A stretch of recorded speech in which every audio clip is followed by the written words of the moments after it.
Assalamualaikum warahmatullahi wabarakatuh. Izin memperkenalkan diri, nama saya Adivani Permana dari kelas manajemen 3 pagi. Di sini saya akan menjawab soal UTS dari matkul akuntansi, pengantar akuntansi yang didoseni oleh Pak Ojan. Untuk yang pertama ada sejarah akuntansi di dunia. Mengetahui sejarah akuntansi di dunia, sebelumnya mengetahui sejarah akuntansi, kita harus mengetahui terlebih dahulu tentang pentingnya akuntansi. Akuntansi menjadi sebuah disiplin ilmu yang sangat penting tidak untuk diajarkan, karena konsep-konsep keilmuannya sangat bagus, terutama yang terkait dengan pengaturan-pengaturan keuangan. Tidak dinantikan dan dinamika ini merupakan unsur penting dalam sendi-sendi kehidupan. Logika sederhananya adalah, apa jadinya dunia ini jika tidak ada uang? Sekalipun tujuan hidup tidak semata-mata untuk uang, apalagi di saat ini ketika sistem barter sudah tidak lagi laku, karena semuanya sudah bisa diukur dengan uang. Karena situasi ini, maka peraturan keuangan perlu untuk dijaga dan dilestarikan. Sama artinya, ilmu akuntansi juga perlu diajarkan kepada semua orang, terutama untuk kalangan mahasiswa maupun masyarakat dalam pemilik bisnis yang memang memiliki kecenderungan secara langsung berinteraksi dengan sistem pengelolaan keuangan. Sejarah akuntansi di dunia. Penemu pertama teori akuntansi di dunia, menurut sejarahnya, ilmu akuntansi muncul pertama kali pada tahun 1494, yang dimana dikala itu ada seorang matematikawan bernama Luca Paciolo yang berhasil membukukan pencatatan keuangan dengan model berpasangan. Buku yang dicetak oleh matematikawan sekaligus pemuka agama ini diberi nama atau judul Summa de Arithmetica Proportioni et Proportionita. Isi dari buku adalah metode pembelajaran cara pengelolaan keuangan yang dibuat secara khusus untuk para usahawan di kala itu. Munculnya sistem pembukuan berpasangan. Pada awal kemunculan akuntansi masih belum diberi nama, melainkan disebut dengan istilah sistem pembukuan berpasangan. Awal munculnya sistem ini ditemukan pertama kali di Eropa Barat, karena memang di sanalah si penemu pertama menyebarkan sebagai pembelajaran kepada pembisnis. Namun beberapa waktu kemudian, sistem pembukuan berpasangan mulai dikenal di banyak negara-negara besar yang lainnya. Bahkan, negara sekelas Amerika Serikat juga menggunakan sekalipun dengan nama yang berbeda. Di Amerika, sistem pembukuan disebut sistem Anglo-Saxon. Perkembangan sistem pembukuan berpasangan. Selain Amerika Serikat, Belanda juga mengadopsi ilmu pembukuan berpasangan. Negara ini menamakannya pembukuan sistem kontinental. Tentu pertanyaan sederhananya, mengapa sistem pembukuan yang sama tetapi memiliki nama yang berbeda? Sesungguhnya sistem pembukuan berpasangan yang sudah menyebar di Eropa Barat mengalami perkembangan yang sangat signifikan, terutama di zaman-zaman pertengahan, yang mana di kala itu terjadi perpindahan progres perdagangan di Venesia, Italia ke Eropa Barat. Bahkan Inggris sempat menjadi pusat perdagangan di masa revolusi industri ini. Karena eksodus perdagangan yang terbiasa melakukan pencatatan pembukuan, maka pembukuan mulai berkembang sistem akuntansi yang beredar di Inggris di kala itu, yaitu sistem pembukuan berpasangan, yang nama Inggrisnya sudah dijelaskan sebelumnya. Karena perkembangan inilah, maka muncul versi-versi dengan nama yang berbeda. Versi-versi inilah yang sejati muncul dikenal dengan istilah kontinental di Belanda dan Anglo-Saxon II di Amerika. Ini terjadi kira-kira pada tahun atau pada abad ke-19. Munculnya teori accounting atau akuntansi. Di abad ke-19, Amerika Serikat mempatenkan teori Anglo-Saxon II menjadi teori yang lebih komprehensif yang disebut dengan istilah teori accounting, dan ini dianggap sebagai cikal bakal lahirnya teori akuntansi modern. Teori ini dimulai berkembang pesat di awal abad 20, yang mana di kala itu Amerika Serikat sudah mengenal komputer yang membuat pengaplikasian akuntansi menjadi lebih mudah. Tak hanya itu, penambahan teori di dalam pembukuan tersebut juga semakin diperkuat. Maka dari itu saat ini bisa ditemukan teori akuntansi sebagai disiplin ilmu pengelolaan keuangan yang kompleks dan seakan final. Karena segala bentuk pengelolaan finansial dari yang tradisional hingga kontemporer ada di sana. Inilah sejarahnya munculnya akuntansi di dunia. Pertanyaannya adalah bagaimana sejarah munculnya akuntansi di Indonesia? Untuk menjawab pertanyaan tersebut, saya akan menjelaskannya di pertanyaan selanjutnya, yaitu mengenai sejarah akuntansi di Indonesia. Sejarah akuntansi di Indonesia dinyatakan muncul pertama kali di abad atau tahun 1642, yang mana di kala itu masyarakat tradisional sudah mengenal pencatatan keuangan termasuk kalkulasi laba rugi. Kemampuan ini dibawa oleh pedagang-pedagang dari luar negeri yang memang menjajakan barang dagangannya di Indonesia. Negara yang dianggap pertama kali mengenalkan konsep akuntansi di Indonesia adalah Belanda, Portugis, dan Spanyol. Menurut kabarnya, negara-negara ini mendapatkan pengetahuan tersebut dari Romawi di abad sebelumnya.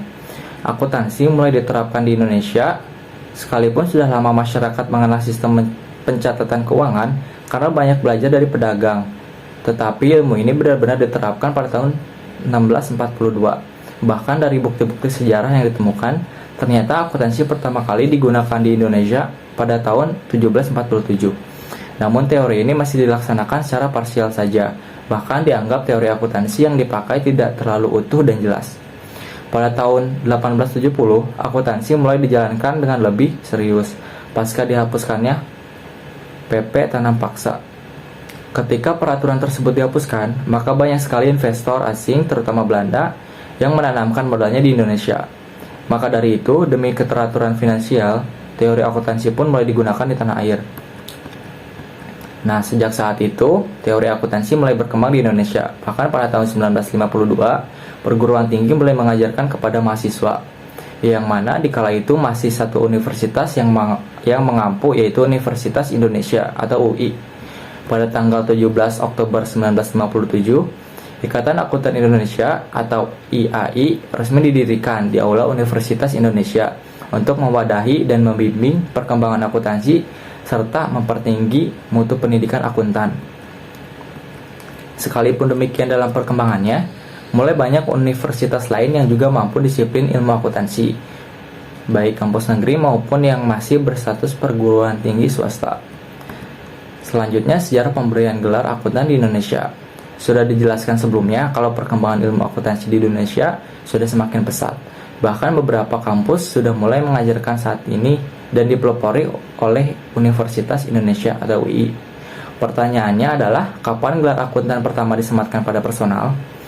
Menurut sejarah, gelar pertama kali ini dimasukkan ke dalam regulasi pada tanggal 23 Desember 1957. Ini termaktub di dalam UU nomor 34 tahun 1954. Yang mana regulasi ini berfungsi untuk mengatur pemberian gelar kepada sarjana akuntansi maupun para ahli sejenis.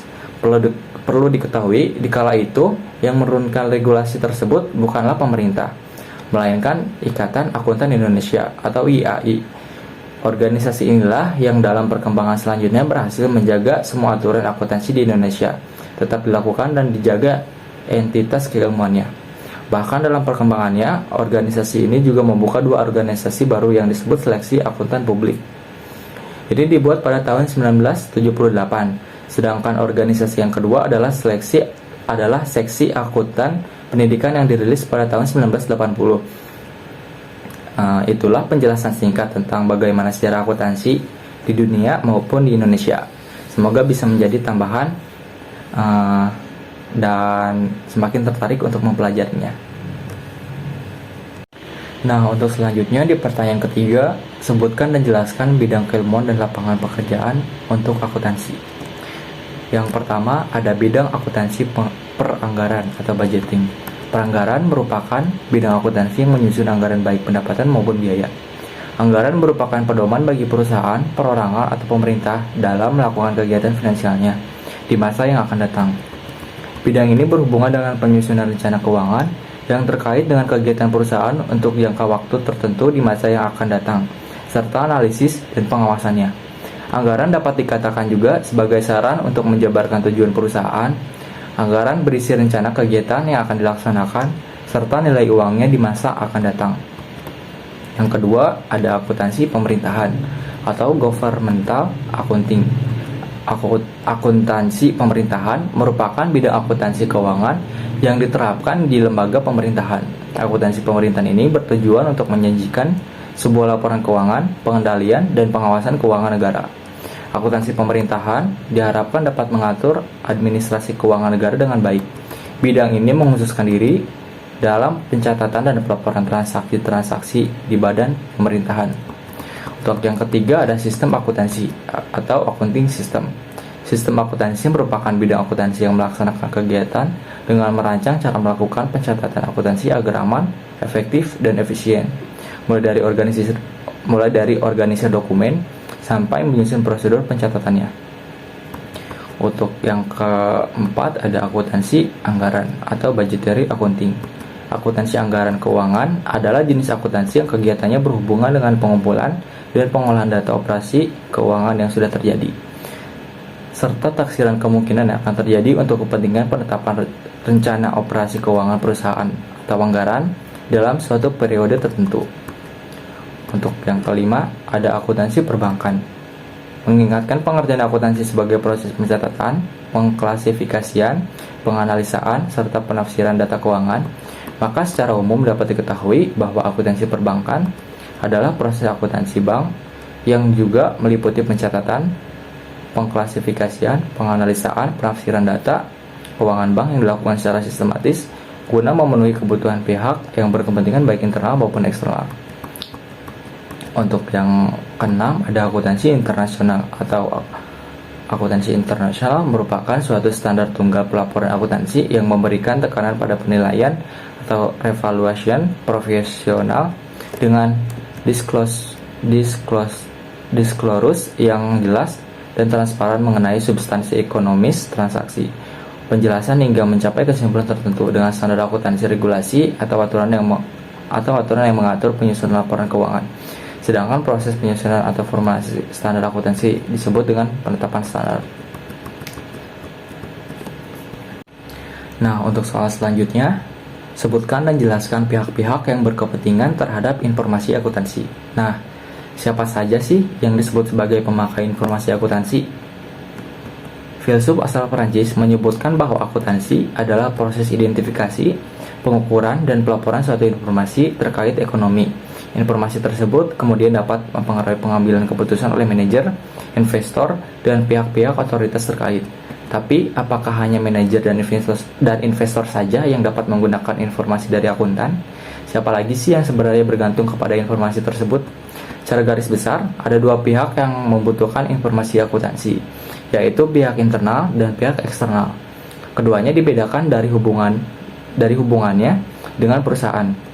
Yang pertama, pihak eksternal. Pihak eksternal adalah pihak yang bertanggung jawab untuk mengelola dan menjalankan manajemen perusahaan. Pemakai dari pihak internal disebut internal user. Pihak internal meliputi pemilik perusahaan, jajaran manajer, hingga karyawan perusahaan. Nah, dalam pihak internal, yang pertama ada pemilik. Pemilik berkepentingan untuk mengetahui kondisi ekonomi bisnisnya, apakah perusahaan berjalan dengan baik atau tidak.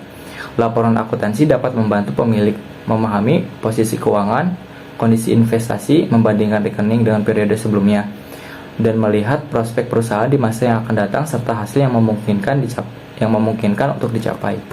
Yang kedua ada manajemen. Manajemen merupakan pihak yang bertanggung jawab atas perusahaan sehingga mereka bergantung kepada informasi akuntansi dalam menjalankan tugas. Contohnya untuk menentukan harga produk. Manajer bidang produksi memerlukan informasi dari akuntan yang berkaitan dengan perhitungan biaya produksi. Yang ketiga ada karyawan. Karyawan perusahaan juga perlu tahu informasi akuntansi. Mereka dapat menggunakan sebagai bahan dalam mendiskusikan kontrak kerja, pengajuan kesejahteraan, hingga kepentingan karyawan lain. Nah, dalam pihak eksternal adalah pihak-pihak di luar perusahaan tapi memiliki hubungan dengan perusahaan, baik sebagai rekan kerja maupun pemilik saham. Pihak eksternal meliputi kreditor, pemerintah, investor, dan masyarakat.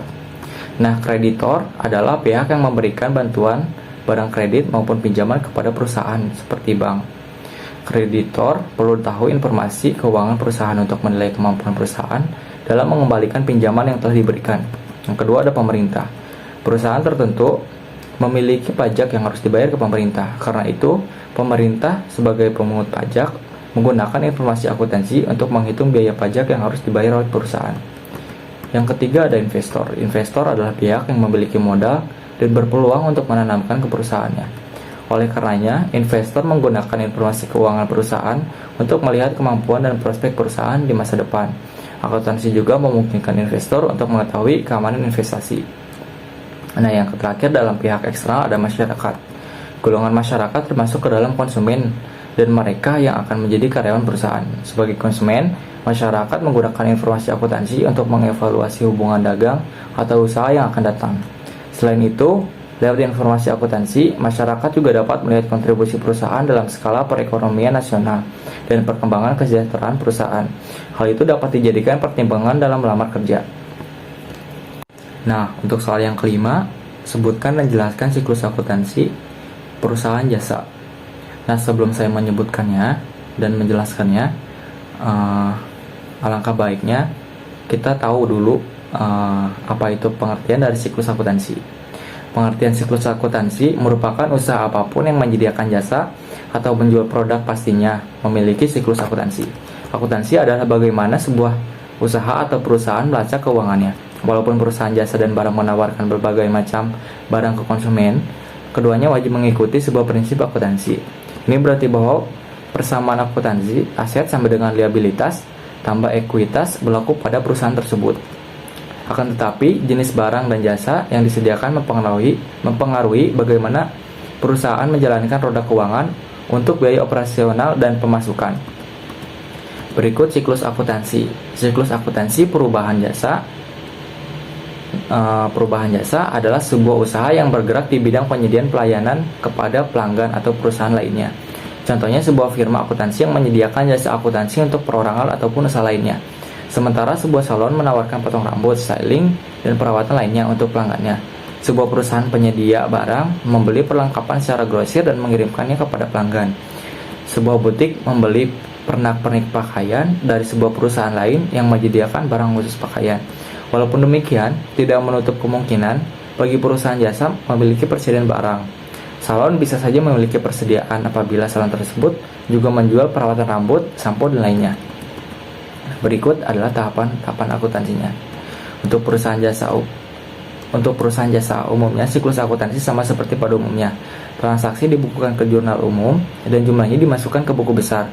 Pada akhir siklus akuntansi, baik itu bulanan, caturulan ataupun setahun, perhitungan di buku besar akan disesuaikan dan pernyataan keuangan dipersiapkan.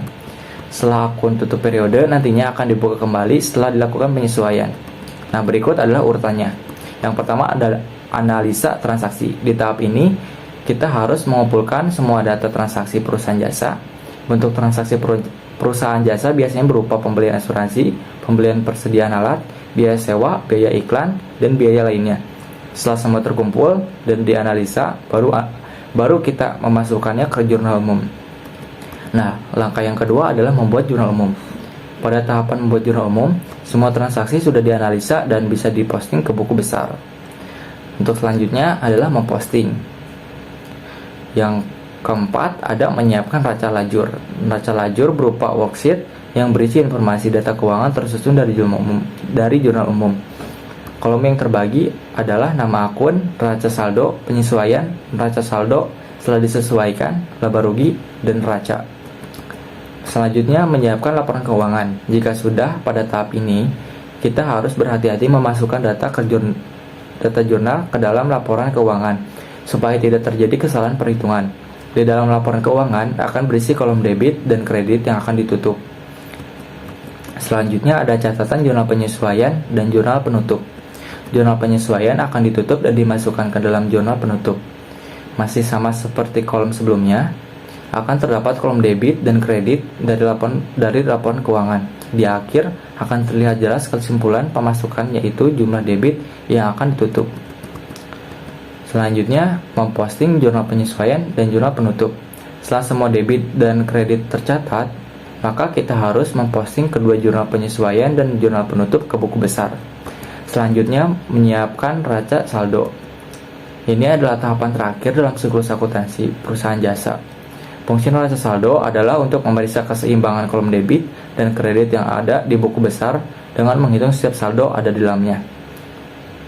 Nah, siklus akuntansi perusahaan jasa tidak rumit walaupun sedikit barang fisik yang dimasukkan ke dalam transaksi, tapi kita harus tetap teliti dalam memasukkan setiap tahapannya supaya kita tidak banyak merugi saat membuat laporan keuangan. Sekian jawaban dan penjelasan dari saya. Saya harap saya mendapatkan nilai yang memuaskan. Sekian, wassalamualaikum warahmatullahi wabarakatuh.